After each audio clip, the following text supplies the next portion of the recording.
Good afternoon, everybody. Welcome to my Microteach for me assignment number 10. And it's going to be on the beginner's guide to football keep-ups. Okay, nice to meet you. I know you took some time out of your busy schedule to be here today, so I'm thankful for that. Just for attendance purposes, guys, could you scan the QR code just before we start today?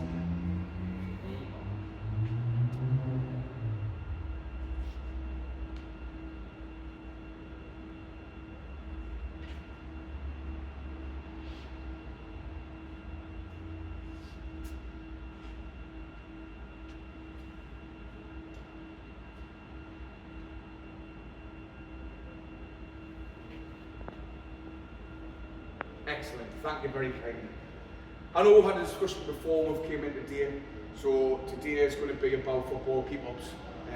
We've spoken to Greg and saying kind of disabilities or anything like that, that's going to stop us from doing what we do today. Thankfully you haven't, so you're able to be here today to do what we're going to do. Like I say, my name is Jason Gardner. I'm going to be the facilitator for the course today. Alright, we're going to talk through a little bit of storyline behind keep-ups. We're going to do a little bit of a demonstration, so we're going to do a bit of I do, so I'm going to do it, we do, we'll do it together, then you guys are going to do it on your own, okay? So there's a lot of visual learning involved in this. However, in front of you, you will have a written instruction of what needs to be done. If that makes it easier for you guys to follow, whilst I'm doing this demonstration, you can have a look at that. There's a few key points in there as well, just to ensure that we're doing this correct. Okay? So, just a little bit housekeeping before we start. Smoking, we've got any smokers? Excellent, brilliant. Toilets, you just go through the gate to your left. Toilets, gents' toilets are just down the bottom there. Fire drill, no fire drill due today. If there is, you go out through the gate, to your right, through the double doors, and from there on we'll go outside to the main entrance where we'll start. Canteen and vending machines, just down to the bottom. In one of the classrooms, we've got a lovely canteen, vending machines in there, and mobile phones and laptops. Guys, this is a visual teach. We're going to be up on our feet, using more air, balls and stuff like that. Health and safety is paramount. So if you could just, for the next 20 minutes or so, just keep your phones off you. If it's an urgent call or anything like that, let's just go out and make that decision and we'll just sort it out from there. So, just like I said, my name's Jason Gardner, a little bit of an introduction from me.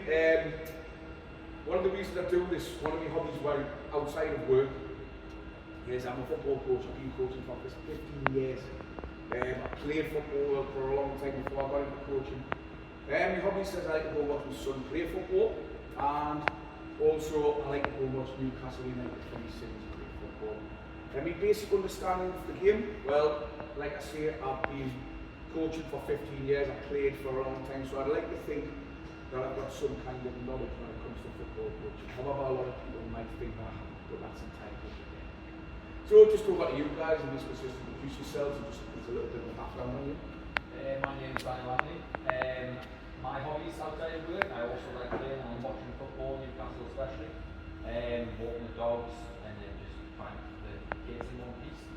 Basic understanding of football, like I say, Newcastle fan, so really good understanding of football. Brilliant. My name's Chris Burnside. Hobbies are pretty similar to both of yourselves. I used to play football until I got over 40 and then I stopped, so I've been playing probably for about 10 years, but I also coach kids football as well. Brilliant. Until about 3 years ago with my youngest son athlete. Unfortunately I've got a better understanding of football than you do because I'm a Sunderland fan. Oh, well, there you go. So, to be fair, in the room right now, there's quite a lot of knowledge of football. The brilliant thing about keeping up is we don't have to have any football knowledge whatsoever. This can be done by anybody. This can be done sitting in a chair. This can be done just as an exercise that you use the ball, keep up. Or again, if you're into that sport, then you can do it other things to try and better your ball control and stuff like that. So there's a vast array of stuff that we can do with the football. So what we're going to do today is we're just going to go through a little few of the beginner's guide to the keep-up.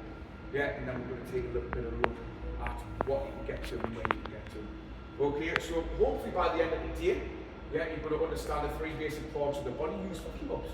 Yeah, again, you might already have that knowledge. We're going to demonstrate the 3 basic skills. Yeah, again, like I said, I'm going to demonstrate it.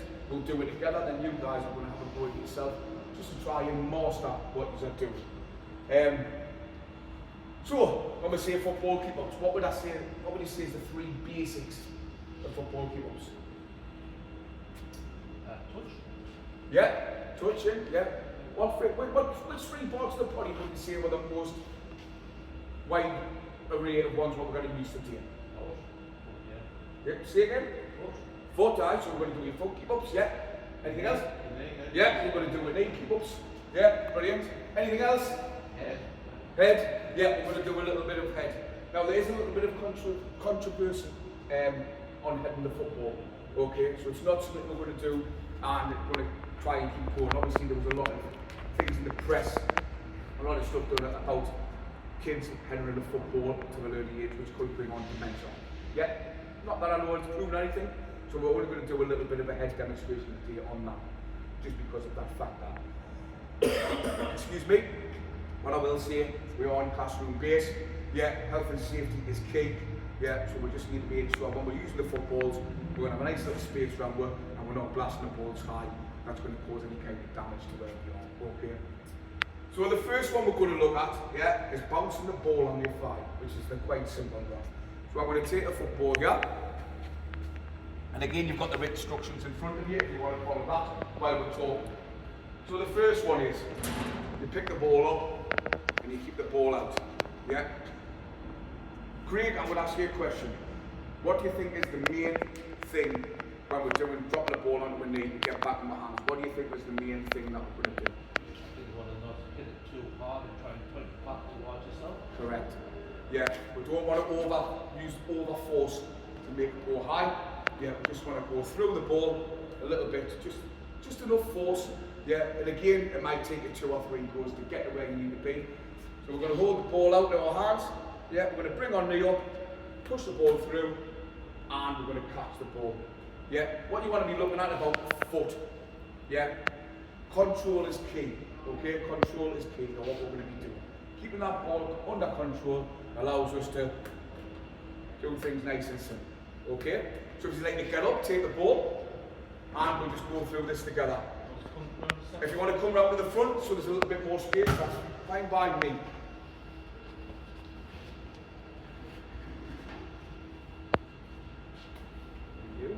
So again, what we're going to do is we're just going to hold the ball out, bring it to you, and lift the knee up. Yeah, and again, brilliant. Now over to you guys, let's just do that for half a minute. If you want to change legs as well, if you feel confident. If you want to try it, with 1, 2, yeah, you can. Yeah, brilliant, that's all right, that's fine. And again, it's just about the control, okay? That's great, that. Right, so that's the first simple one we're going to be doing, okay? The next one we're going to look at is the foot one, yeah? And how we're going to do that, we're going to use the bridge of the foot on the laces, and that's where we're going to do. And again, Daniel, if we're thinking about what we're going to do, yeah, what's going to be the key to this one? Yes, control again. Control, definitely. Yeah, if we're going to put this ball up, it's going to go right to the ceiling. But if we just use enough force, just bring it back up. Again, it might take you a couple of goes just to get that rhythm. Yeah, but have a try of that.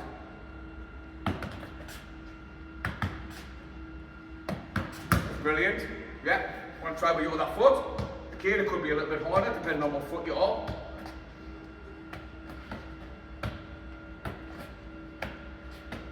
And we'll try for 2. 1, 2, and catch. Naturals already, yeah? So again, all about control, about making sure that we're in control of the football when we're doing it. Putting too far down. And lastly, we're going to look at the head. And again, like I said, we're not going to do too much of this. Again, we're going to have to look further into this how you head the ball and what it's going to involve. It's something that's getting looked at very seriously within the game now, so we're just going to do a little few, okay? So the first thing again, what you want to be doing this time is you want to be throwing the ball in the air. And what you don't want to be doing is throwing it too high. Because again, if you're throwing it too high, you're not going to get the control of the ball. So you just want a little one. You might have to arc your head a little bit, but what you want to be doing is you want to allow it to touch your forehead. Yeah, that's where you're going to get the control. And it just drops down like that. Yeah, over to you guys. I'm going to take my glasses off. Yes, That's sir, okay. yeah. Just in case it comes off the British one. It has been known before. Yeah. That's excellent. Yeah. Yeah. So again, like I say, 3 basic steps that you can do yourself, you can teach your kids, your grandkids. Yeah. It's not just about playing football. This can be used as a keep fit lesson, or a little bit of fun in the garden when the sun's out. Anything like that that you want to be doing. Okay? So what we're going to do is we're going to try and put all that together in one. Okay? So now, I'm not saying that you're going to be able to do this, okay? So it's about making sure the ball's still in control. So if you want to give it 1, 2, 3, that's fine by me. You don't have to try. If you want to go a little bit more intermediate, yeah, and try and go 1, 2, 3, 4, maybe try and get it up. It's entirely up to you, but remember where we are with this nice little bubble here. You don't want to. So I think for health and safety purposes, we'll try and just do outer hands catch, onto a knee, outer hands onto a foot, outer hands onto a head. Yeah? So we're going to go 1, 2, 3, and catch.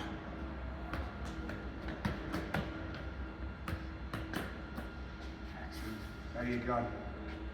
Happy? Everyone happy? Happy? Yeah? Feeling energetic. Right, if you could go and take a seat again.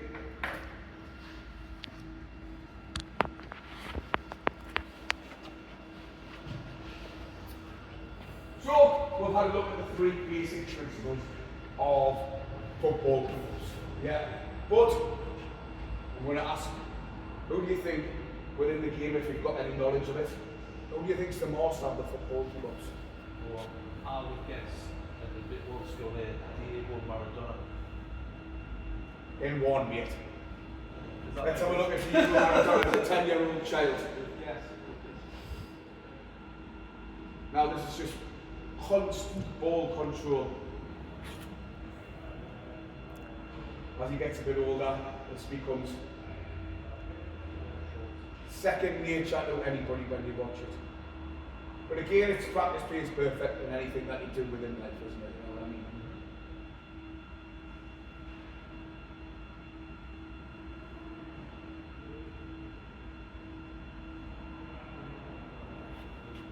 Ball control is key to everything you do. But again, you don't have to be Diego Maradona to enjoy what you're going to be doing now. Again, there's so many levels from the very beginning, what we've just done, to then trying to maybe do 100 in the garden keep-ups, playing keep-ups with the children in the garden, grandchildren, like I say, using it as keep fit. During COVID, a lot of people used footballs in the garden as a keep fit session because they had nothing else to do, unfortunately. So that's just a little glimpse of where you can get to if you want. So, ball control was key. Yeah. What did we say when we were going to do the headers? What was about the height that we needed to go when we took the ball in the air? Foot crane, that's excellent. Brilliant. Yeah. Like I say, we can use it for keep fit. Massive thing. It doesn't just have to involve enjoying football as a game. It's a ball game. Yeah, you can use the ball to do anything you like. You can set challenges for yourself with the ball. Yeah, not only that, can you go out and do 5 keep-ups one day, 10 keep-ups the next. Playing games is a family, things like that, you know. And like I say, it's great for your children and your grandchildren's entertainment. Yeah, so we have got into football, yeah, through my grandparents. Yeah, I'm sure that's where my son got into football because he followed me everywhere I went. So it's a big part of some people's life. Football's not everybody's be all and end all, mate. Not everybody's at limit. But it just shows you that there's so many different levels of what we can do from intermediate, from beginner, right the way through to the master of Diego Maradona. So, we've got a QR code there again. You can just scan the QR code. And what we're looking for is some feedback in general, just to say how this went, what could be improved. Yeah. What did you think was okay about it? Well, maybe it's not so okay.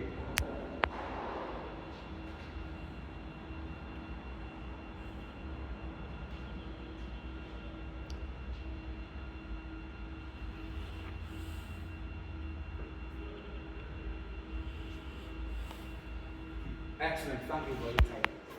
So just before we wrap this up, I must say thank you for your participation in what we've been doing. It's been a fantastic 15-minute session. Before we leave, do you have any questions that I may answer on what we've just done or anything else related to this? What can you do? I think the last time I actually tried and Conway was probably about 150-ish. That was when I was a lot younger. What age did you start doing fitness?